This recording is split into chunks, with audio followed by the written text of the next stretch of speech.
On today's show, a labor dispute could delay the introduction of Hyundai's new Kona CUV. Mercedes tests on-demand delivery with drones.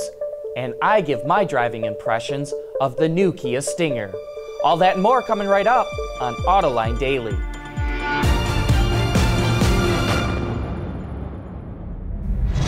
This is Autoline Daily, the show dedicated to enthusiasts of the automotive industry.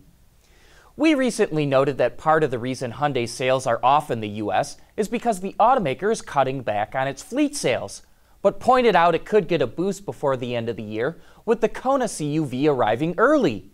However, that year-end boost doesn't look like it will be coming. Reuters reports that Hyundai's workers at its plant in South Korea have stopped building the CUV. The automaker's labor union says that Hyundai wants to add more automation at the plant and outsource more assembly, which would lead to a number of layoffs. The two sides are currently in negotiations over worker pay, and the union warned of a wider strike if things don't change. There's no way to know how long this will last, but every day it does, more than 1,200 less Konas are being produced. Earlier this month, BMW, Daimler, Ford, and the VW Group formed a new joint venture called IONITY, which will build a high-power charging network for EVs across Europe. And now the group is a little bit bigger. Shell has partnered with the IONITY team. Other energy suppliers have announced their own plans to put charging stations in Europe, but Shell says IONITY will be the key to addressing long-distance travel in the region. Still to come, Mercedes tests delivering packages with drones. Autoline Daily is brought to you by Bridgestone Tires, your journey, our passion. Dow Automotive Systems, advanced materials that deliver better results. Lear, a global leader in automotive seating and electrical systems. And by Hyundai, better drives us. Cars in the future are going to generate a lot of data, and there's going to be a big opportunity for automakers to make a boatload of cash by monetizing that data. However, companies will need to be careful and pay close attention to different data collection laws, not only between countries, but also between states. On a recent Autoline this week, Jennifer Dukarski, a lawyer with Butts Along, discussed the issue. Well, you need to know what laws are out there, and I think actually having U.S. data go over to Europe is probably far easier than importing it the other direction. The European standards are significantly more, I don't want to say onerous, but they're definitely more thought out and currently on paper than our standards. Just look here in the United States. There are 48 states that have data breach and data-related laws.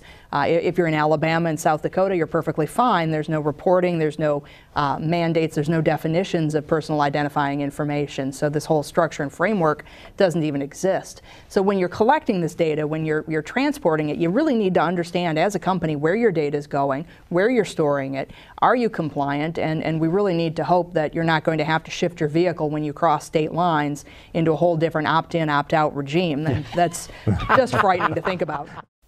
You can watch that entire discussion right now on Autoline.tv, or you can find it on our YouTube channel. And don't forget to check out our coverage of the LA Auto Show. John will be on the floor of the show talking with the people who helped create the new reveals. Look for those interviews starting later this afternoon. Delivering packages with drones could become a big business, and that's why Mercedes-Benz recently tested on-demand delivery using drones. Over a 10-day period, the company made 100 flights over the city of Zurich without any incidents. 2 drones were used along with 2 Vito vans that had landing platforms integrated on the roof. The company is still studying the results, but it's very bullish on the technology.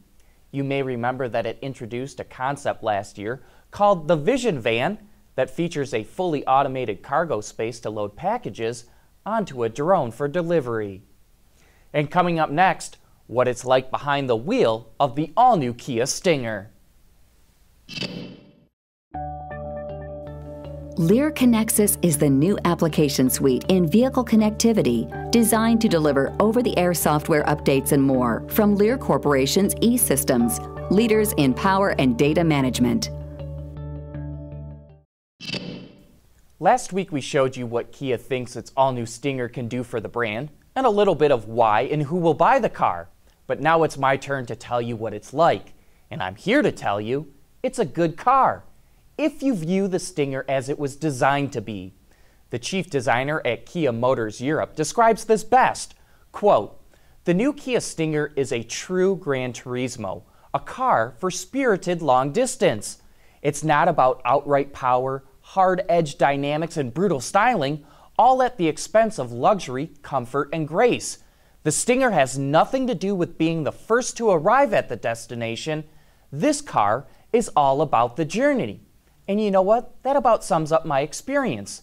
The Kia Stinger has good power delivery from its optional 365 horsepower V6 and a sporty enough suspension that allows you to enjoy tight twisting roads, but still soaks up the bumps so well you don't feel as though you're going as fast as you really are.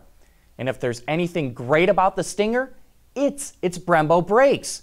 They're save your butt good and even feature a software tune that limits the effects a driver feels from brake fade. If there's anything to complain about on the Stinger, I would have to say it's the interior. Kia did say it paid close attention to the seats, which can be had with Nappa leather and 16-way adjustability, but I don't think it paid enough attention to the dash layout. I wish the driver's gauges were a little more sporty and youthful looking, and I don't think I'll ever be a fan of these high-mount, floating display screens. They just look like somebody went, "Oh blank, we forgot an infotainment screen. Let's just slap one on top of here." Kia must have also forgot that no one is buying sedans right now, especially performance sedans. I'm not so sure Stinger sales are going to be very good, but they may not need to be. If the Stinger can truly change people's perception of the brand, like it thinks it could, Kia might be okay with a few less sales. But it may not even come to that. Kia says there are already 25,000 people with their hands in the air saying they want a Stinger. And I hope I'm wrong, because the Stinger is a good car. And I really like when brands try to break out of the shell they're perceived to be in. But that wraps up today's show. Thanks for watching, and we'll be right back here again tomorrow.